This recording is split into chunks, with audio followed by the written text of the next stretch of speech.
শুভ সন্ধ্যা। নমস্কার সবাইকে। আশা করছি সবাই খুব ভালো আছেন, সুস্থ আছেন। আজ আমার জীবনে এটা প্রথম ব্লগ। আমি একটা ব্লগ আপনাদের সাথে শেয়ার করতে চাইছি। আজ বাড়িতে ফ্রাইড রাইস আর চিলি চিকেন বানিয়েছিলাম, তো আপনাদের সাথে চিলি চিকেনের রেসিপিটাই শেয়ার করব। প্রথমে মাংসটাকে ম্যারিনেট করে পেঁয়াজ, ক্যাপসিকাম যেভাবে কাটা হয় ওভাবে কাটিয়ে মাংসটাকে ম্যারিনেট করে রেখে দিয়েছিলাম কিছুক্ষণের জন্য। আপনারা যদি দেখতে চান তাহলে অবশ্যই আমাকে জানাবেন, আমি মাংসটা কীভাবে ম্যারিনেট করেছি ওটা আপনাদেরকে দেখাবো। তারপর আমি ওই চিলি চিকেনে দেওয়ার জন্য সসটা রেডি করছিলাম। প্রথমে ওই টমেটো সস পরিমাণ মতো দিয়ে দিচ্ছিলাম। যতটুকু মাংস নেবেন ওটা দেখে শুনেই তারপর আপনি সসটা তৈরি করবেন।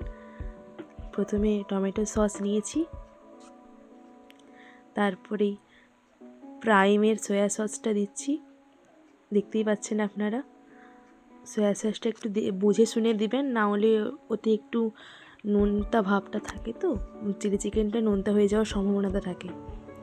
তারপর দিচ্ছি গ্রিন চিলি সস, সেটাও পরিমাণ মতোই দেবো, যাতে বেশি দিলে যাতে ঝাল না হয়ে যায় সেটা দেখেই মাথায় রেখে দিতে হবে।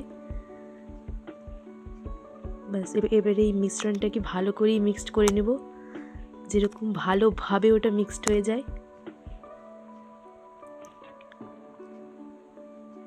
একদম ভালো করে মিক্সড করে নিতে হবে, যেন কোনো দানা দানা ভাবটা না থাকে ওর মধ্যে।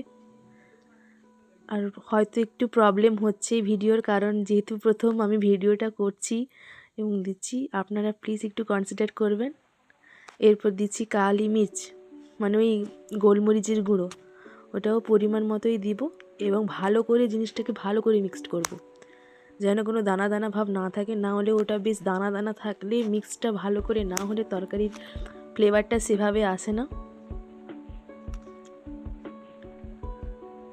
দেখছেন খুব ভালোভাবেই মিক্সড করছি, খুব ভালো করে মিক্সড করে নেবেন। তারপর কিছুক্ষণের জন্য ওটাকে ঢাকা দিয়ে রেখে দেবেন। তারপরে অফ ক্যামেরায় আমি ওই কর্নফ্লাওয়ারের জলটাও করে নিয়েছি, ওটা দেখাতে ভুলে গেছিলাম। কর্নফ্লাওয়ারকে একটু জলে গুলে রেখে দিয়েছি সাইডে। তারপর কড়াই বসিয়ে গ্যাসটাকে জ্বালালাম। কড়াইটা গরম হতে হতে আমি জিনিসপত্রগুলো সাইডে সাইডে হাতের কাছে সব গুছিয়ে নিচ্ছিলাম, যাতে খুব সহজ হয় রান্নাটা করার জন্য। কড়াইতে তেল দিয়ে দিয়েছি, তেলটা গরম হলেই ভালো করে গরম হলেই তারপর ওই চিকেনগুলো আস্তে আস্তে করে কড়াইতে ছেড়ে দেব। দেখছেন কড়াইতে আমি আস্তে আস্তে করে চিকেনগুলো ছেড়ে দিচ্ছি। আপনারা হাত দিয়ে করতে পারলেন খুব ভালো হয়, কারণ আমার হাতে ওই তেলের ছ্যাঁকাটা লেগে যাওয়ার জন্য খুব ভয় লাগে, তাই আমি হাত দিয়ে করিনি, চামচ দিয়েই করেছি।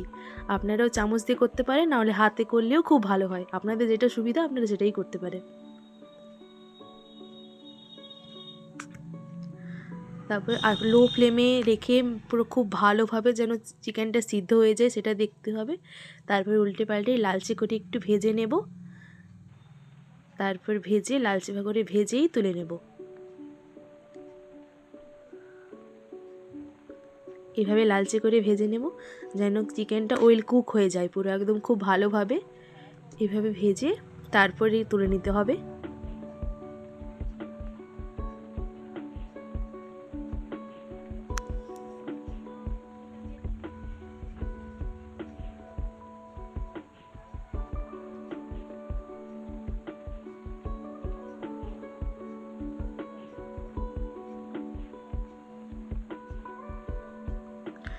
তারপর গ্যাসটা একটু বাড়িয়ে ওই তেলটা আর একটু ভালো করে গরম করে ওই তেলেই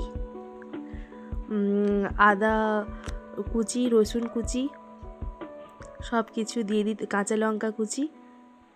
আমি ওখানটায় আদা কুচিটা স্কিপ করে গেছিলাম, আপনারা চাইলে আদা কুচিও দিতে পারেন।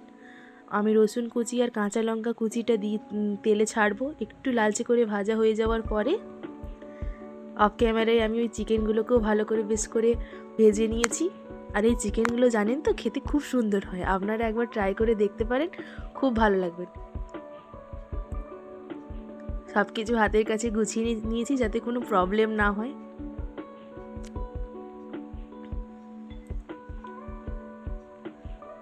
সব কিছু হাতের কাছে খুব ভালোভাবে গুছিয়ে নিয়েছি। এরপরে কড়াইটা বেশ গরমও হয়ে গেছে, এতে রসুন কুচি আর কাঁচা লঙ্কা কুচিটা দিয়ে দেব।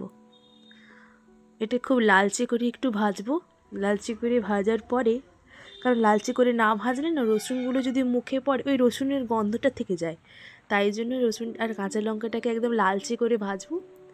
লালচে করে ভাজা হয়ে গেলে তারপরে পেঁয়াজটা আস্তে করে দেব। আপনারা যতটা যে পরিমাণ খাবেন সেই পরিমাণ অনুযায়ী নেবেন।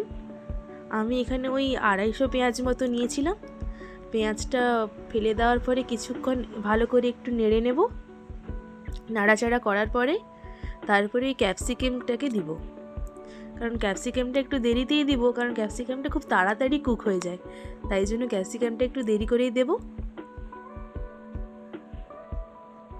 পেঁয়াজটাকে একটু খুব ভালোভাবে লাল করে একটু নেড়ে নিয়ে তারপরে ক্যাপসিকামটা দেব। এই যে ক্যাপসিকামটা দিলাম। আপনাদের যদি ভিডিও দেখার কোনো অসুবিধা হয়, যদি কিছু ভুল ত্রুটি থাকে, আপনারা আমাকে কমেন্ট করে জানাতেই পারেন। এরপরে পরিমাণ মতো একটু নুন দিচ্ছি, যাতে খুব তাড়াতাড়ি সেদ্ধ হয়ে যায়। যেহেতু আমি প্রথম ভিডিও বানাচ্ছি, হয়তো ভুল ত্রুটি হতেই পারে, আমারও হচ্ছে। আপনারা আমাকে কমেন্ট করে জানাবেন। আমার কিছু ভুল ত্রুটি থাকলে আপনারা আমাকে জানাতেই পারেন, অবশ্যই নিজের বোন মনে করে জানাবেন। ভালো করে একটু নেড়ে চেড়ে এরপরে আমি কিছুক্ষণের জন্য এটাকে ঢাকা দিয়ে দেব।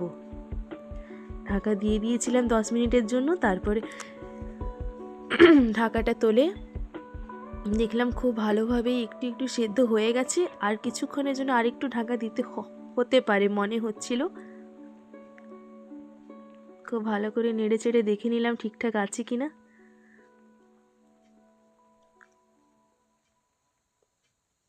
এবার চিকেনগুলো দেব।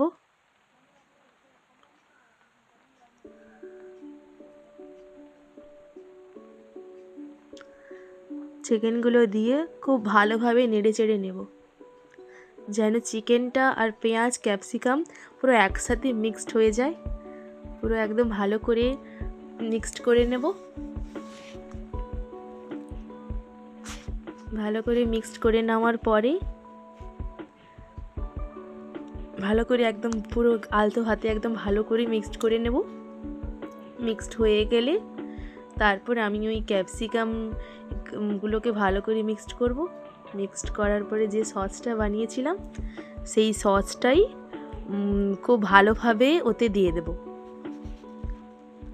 সসটা দেওয়ার আগে যদি একটু গুলিয়ে নিচ্ছিলাম খুব ভালো করে, যাতে কোনো কিছু না ডালা পাকিয়ে গিয়ে থাকে। খুব ভালো করে প্রথমে চামচ দিয়ে একটু ঢং করে দিচ্ছিলাম, দেখলাম চামচ দিয়ে দিতে খুব টাইমই লাগবে, তাই তাড়াতাড়ি করার জন্য পুরো বাটি আর চামচ নিয়ে উবড়েই দিয়ে দিলাম। খুব ভালো করে দিলাম। এবারে ওটাকে খুব ভালো করে মেশাতে হবে, যাতে চিকেন ক্যাপসিকাম আর পেঁয়াজ একসাথে খুব ভালোভাবে মিক্সড হয়ে যায়। দিলে টেস্টটাও খুব সুন্দর হয় আর খেতেও বেশ ভালো হয়।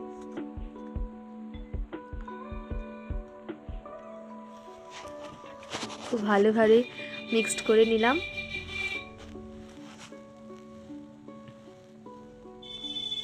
আপনারা দেখতেই পাচ্ছেন খুব ভালোভাবে মিক্সড করছি।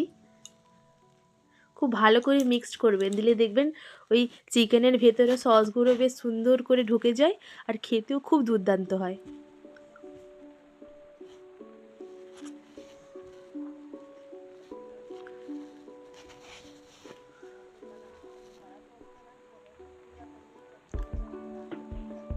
খুব ভালো করে এরপর ওই সস ধোয়া জলটাই একটু দেব অবশিষ্ট। জানেন তো বাঙালির মন খুঁতখুত করে বাটি ধোয়া জল না দিলে, ওরকমভাবেই বাটি ধুয়ে জলটা দিলাম। তারপরে পরিমাণ মতো জল দেব। জল দিয়ে ভালো করে ওটাকে ফুটতে দেব। আর আমি আবারও বলছি, এটা আমার জীবনের প্রথম ব্লগ। আপনারা সবাই পাশে থাকবেন, আমার ভুল ত্রুটিগুলোকে আপনারা আমার কাছে তুলে ধরবেন, আমাকে কমেন্ট করবেন, লাইক করবেন এবং প্লিজ সাবস্ক্রাইব করবেন। আমি প্রথম এই চ্যানেলটি খুলেছি, আমি জানি না কেমন কী হবে, তাও সেই ভেবেই খুলেছি, কোনো আশা নিয়ে খুলিনি, মানে হঠাৎ করে ইচ্ছে করলো তাই খুললাম। এবারে পরিমাণ মতো চিনি দিয়ে দিচ্ছিলাম, যাতে এই চিকেন মানে চিলি চিকেনটা একটু মিষ্টি মিষ্টি হলে বেশ ভালো লাগে, তাই পরিমাণ মতো চিনি দিয়ে দিয়েছিলাম। এরপর চিনি দিয়ে দিয়েছিলাম। এরপর গোলমরিচের গুঁড়ো দিব যাতে টেস্টটা, আর গোলমরিচের গুঁড়ো দিলে জানেন তো খুব সুন্দর খেতে লাগে, ওর টেস্টটাই আলাদা রকম হয়ে যায়। আর আমার বেশ গোলমরিচ খেতে খুব ভালো লাগে, তাই আমি গোলমরিচ গুঁড়োটাই দিই। তারপর অফ ক্যামেরাতে না আমি ওই কর্নফ্লাওয়ারগুলো জলটা দিয়ে দিয়েছিলাম, তারপরে মনে পড়লো আমি তো ক্যামেরাই করি। চিলি চিকেনটা আমার বানিয়েছিলাম আমি, এটাই হচ্ছে চিলি চিকেনের ফাইনাল ভিডিও। আর অফ ক্যামেরাতে আমি ফ্রাইড রাইস বানিয়েছিলাম।